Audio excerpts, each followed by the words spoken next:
Hey folks, Dr. Mike here for Renaissance Periodization. I forgot my last name, but luckily I didn't forget that today's topic is designing a powerlifting peaking program.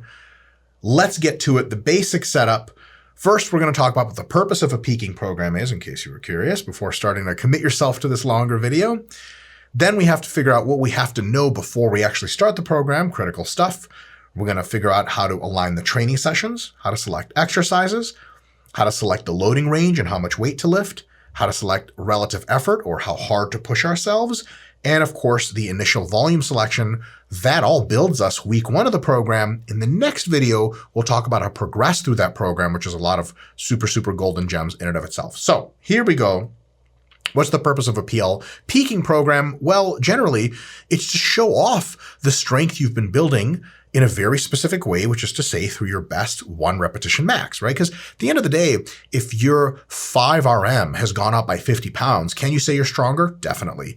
Does anyone really give a shit unless your 1RM has gone up? Not in powerlifting circles, they don't. So there's a difference between being really good at hitting sets of 5 and really good at hitting sets of 1. The peaking program takes you from being real good at sets of 5 to being custom built, designed, perfected to be able to hit the ultimate set of 1.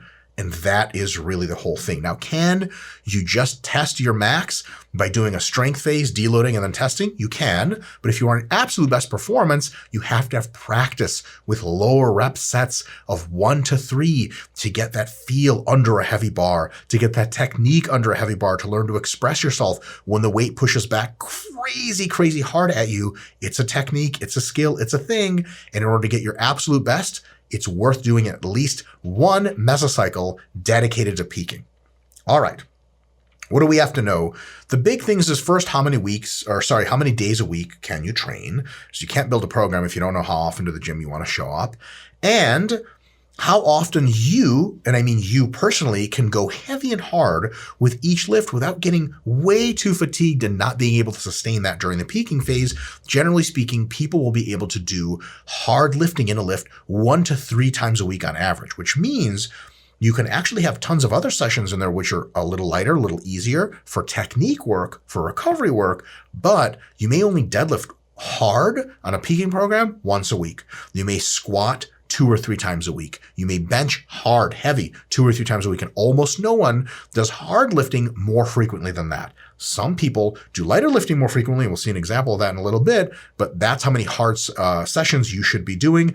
1 to 3 is a big range. It's up to you to figure it out. Start on the conservative end, and if it really is pretty easy, you can move up in a later attempt at a peaking program from there. And you'll also know a lot about this if you just did a strength program. If you're new to this series, check out all the videos in the series before this. It'll really get you primed for the actual peaking stuff. And of course, a lot of this depends on age, training age, recovery ability, strength, so on and so forth.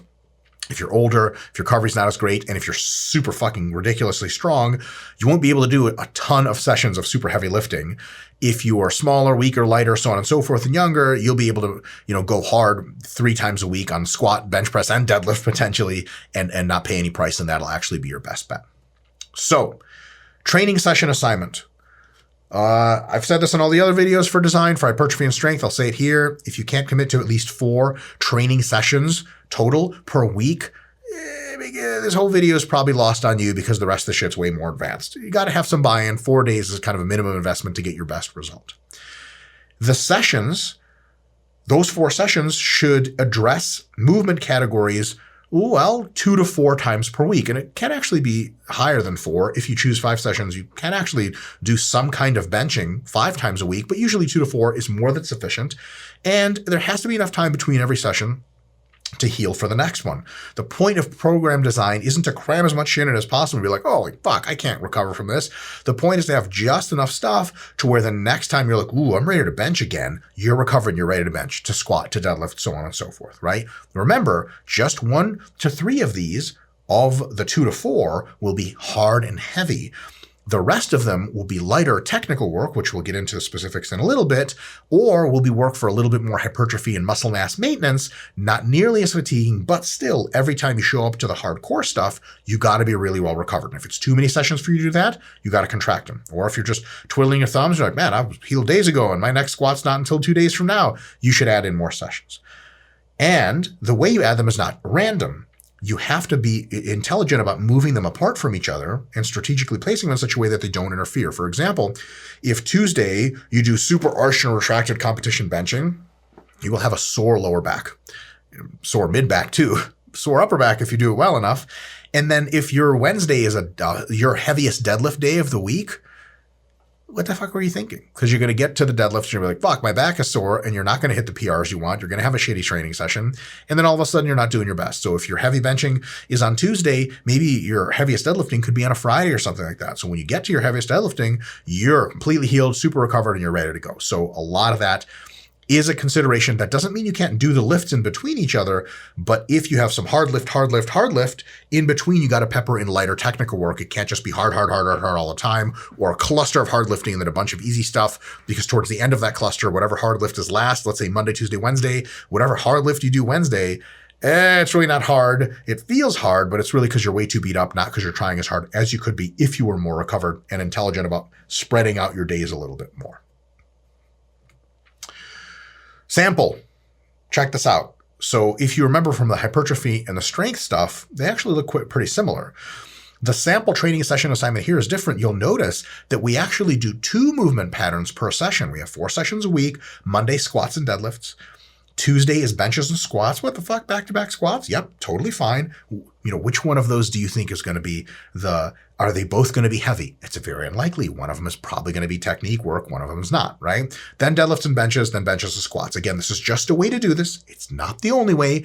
And remember, if this looks crazy, if you're thinking, fuck, heavy squats and deadlifts in the same day? Nope. There's kind of sort of 3 potential ways we could be doing it. One is ultra hard, ultra heavy. Another is pretty heavy for a little bit higher repetitions. And the last one is easy recovery session. That's just a few sets and reps of really light weight. We're going to be spreading those all out so that you're never in a situation where back-to-back days you're doing the same lift, hard and heavy. That's not going to happen. If it's happening, you're probably not doing so well for yourself. You have to rethink your program. So don't let this intimidate you and be like, holy shit, that's a lot of stuff. A lot of it, like when it says benches and squats, on Tuesday, those second squats on Tuesday could just be the easiest fucking thing in the world. It's like, 3 by 3 at 70% 1RM, and you could do it with your eyes closed, right? Great for technical practice, probably recovers you for your heavier squats on, let's see, that Saturday, potentially even better than if you did nothing at all, but it's definitely not something where we go super hard all the time. So don't let this freak you out. All right, exercise selection. This part's super easy. Almost all should be the actual power lifts themselves. Like if you're in a peaking phase, the huge point of the peaking phase is to train your nervous system and your technical abilities, which emanate from your nervous system entirely, on how to handle super heavy loads in the competition lift. So if you're really, really good at doing high bar squats, but you compete with a low bar squat, what are you doing, right? You gotta get good with low bar squats, which means, unless you have a really good reason not to do it, you have to stick to extreme specificity in the peaking phase. Your deadlifts are going to be competition setup, which also means your straps gone, chalk on, competition belt on, competition stance, and every single set is restart. Ideally, I don't want to press this too much, but ideally, everything's kind of treated like a single in the deadlift, where you deadlift, you put it down like you would in a meet, you come back up, reset, another rep, boom. So if you're doing a triple, definitely don't touch and go. But even if you're doing stop and start, it's totally fine to do stop and start where you keep your hands on the bar. But ideally, especially once you get into doubles and stuff, if you're doing doubles, it's worth just to do them as sort of cluster singles instead. Really let go of the bar, come back up, reset, and go again, because the specificity there is super, super high, right? So actual power lifts, competition style, you can do some assistance moves. So if you've learned over time that if you don't do some assistance work, some muscles of yours reduce in size and then you get weaker. I had a buddy that I was helping him with his training for a while, that if he didn't do heavy flies during his peaking phase, crazy, I know, his chest would start to get smaller in size. And you think, well, why didn't he just do more wide grip or more competition benching? Because that was way too fatiguing. So it turns out the best stimulus to fatigue ratio for him was to do his heavy benching just like normal volume, and then add some heavy flies at the end. That actually kept his strength up better than if we got rid of the flies. Most people aren't like that. So he wasn't doing the flies just for shits and giggles or to get a big chest pump. He was doing it because he had to do it. If you're in a situation where you notice like just the competition lifts alone aren't stimulating the muscle enough and it's actually getting smaller and weaker on you, absolutely you can add assistance work. But unless that's the case, don't do it. If you don't need them, do not include them. The highest level of powerlifting, usually the guys don't do hardly any assistance work at all. They'll do their heavy bench for that day. They'll do their squat for that day. They'll do like 2 or 3 sets on the glute ham raise, like for sets of 3 or something, just to get the hamstrings a little bit. And they just fuck right off and leave. The thing is, once you get really big and strong, the warm-ups and the lifts themselves take so much time. That's a 2-hour workout I just described, right? So don't be in a rush to just do tons of assistance work. At the end of the day, you want your fatigue to be low, and with just a bare minimum of peaking work, you won't, in almost every case, there's exceptions like the friend I just described, you won't lose any muscle and you lose any strength, even if you do the bare minimum of peaking work. So do the bare minimum of peaking work until and unless there is a good reason not to, right?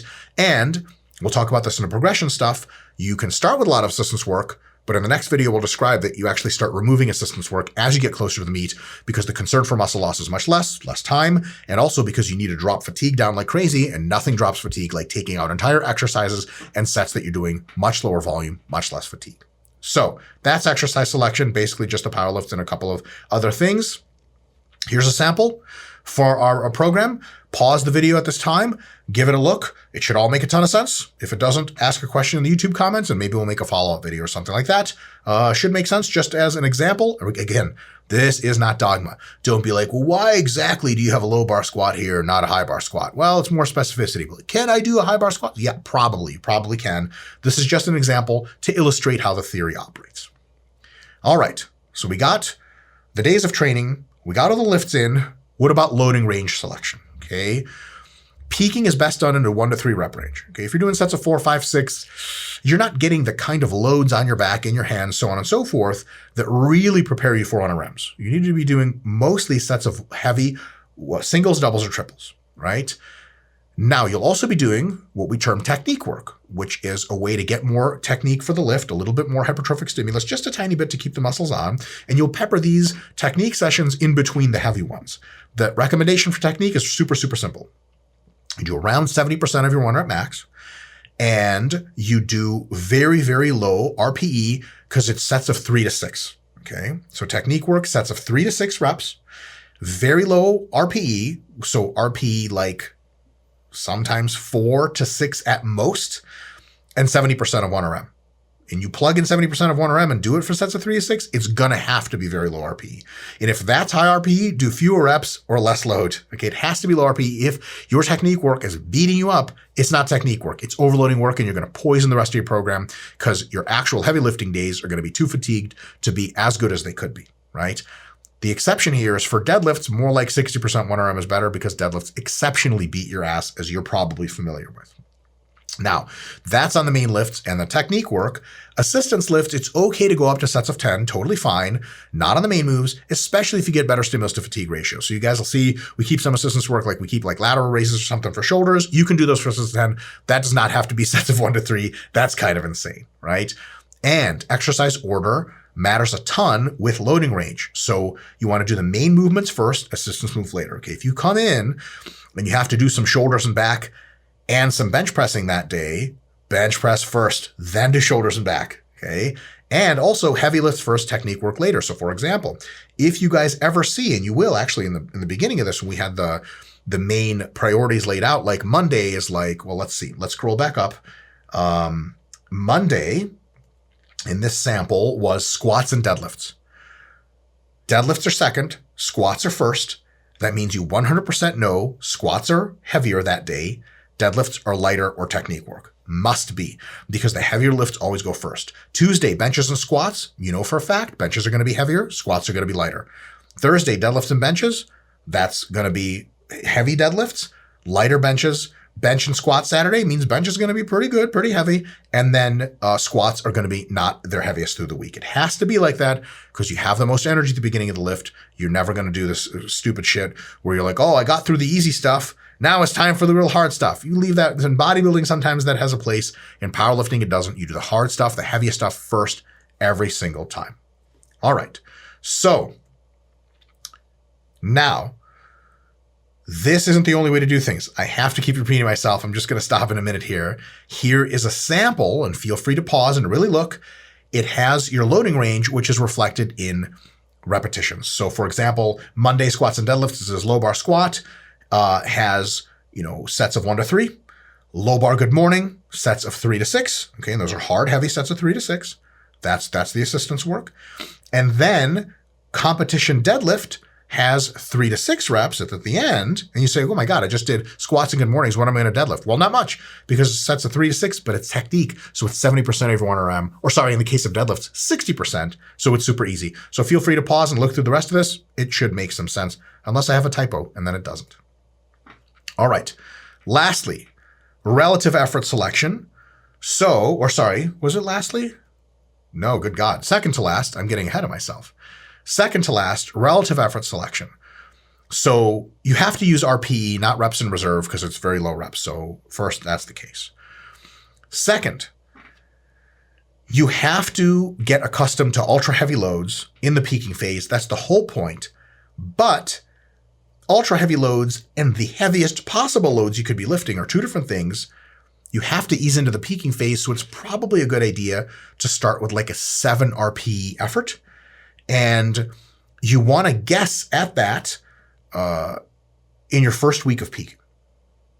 How's that going to be a guess? Well, here's the thing.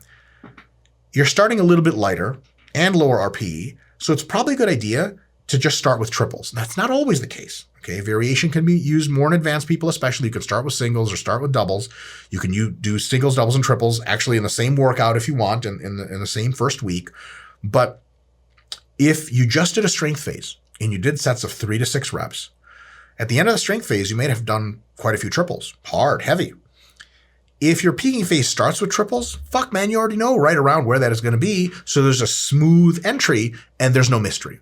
If you start with singles right away, yeah, it's a tough sell and you might have to figure it out. But once you get your triples going, then next week you could do doubles. Week after that, you could do singles. And then not only is the weight ascending like it should be, but you're getting a feel for what load you need every single time that happens, right? Basic kind of stuff here. Here's an example. I plugged in totally random weights that make sense within their own context. So take a look, see if it makes any sense. All right. What about volumes? Okay. You have to choose enough work sets in that first week to get you a good, robust stimulus, which we judge as a considerable drop in strength in the target muscle or movement, in this case, the movement. If you can't hit your rep range at your RPE goal, okay, sets of 3 at RP7 or something, with any less than a 5% drop in load, you have a problem. So let's make the super simple example. If you're doing 100 pounds for, 3 sets of 3 or something, if on the third set of 3, you're like, ooh, I'm not going to hit RP7 on this set of 3, I got to reduce the load. If you go to 95 pounds and you successfully accomplish 3 repetitions and it's actually RP7, you're good to go. But if you say, ooh, I need to do a 4th set, totally fine, maybe. But if your 4th set, you're like, yeah, to hit an RP7 at 3 reps, like I was planning, with, this bench press or whatever exercise, I can't go from 100 to 95. It's going to have to go to 90. Well, that's more than 5%. At that point, you're just pissing away your fatigue for no good goddamn reason. So if there's a 5% drop in your ability to do anything, it's time to cut off that lift and it's time to stop doing it. Okay. So every exercise is treated like that for volume. And of course, because you're only using the basic exercises, sort of one movement at a time, that solves our volume equation, no problem. That's the first week. Relatively easy to figure out. What about technique work? You'll never really get tired of that. You could do 10 sets of 3 at 70%. My best recommendation to you is in most cases to just do 3 sets and that's it. Cap technique work at 3 sets, start with 3 sets, end your meso at 3 sets, because it's just good practice. Any less, it's not enough practice, much more, and you're just getting fatigued for no reason, right? Especially if you just get more fatigued after. So if 4 sets is something that really gets you into the groove and you feel super crisp, I can't tell you not to do 4 sets. But if you're doing 4 or 5 sets and by the end you're like getting tired physically from technique work, you're doing a huge disservice to yourself. Never get tired.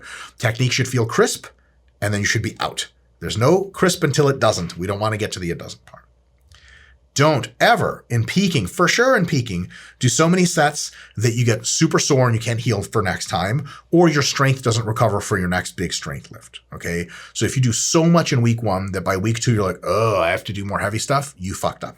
Okay? And nobody cares how much volume you did in your peaking phase at all. What they care about is how well you do at your next powerlifting meet, maybe, if they care about anything at all. So make sure to err on the side of not a crazy amount. Now, here's the kicker. We're actually going to take volume and reduce it over time in this peaking phase. So the normal advice is err on the easy side. Here it's not. Here is err on the higher to moderate to higher end of volume, which means you're going to do like a pretty fucking decent chunk. And you're going to say, man, if I have to do this volume for 3 or 4 weeks of peaking, this won't be sustainable. Good.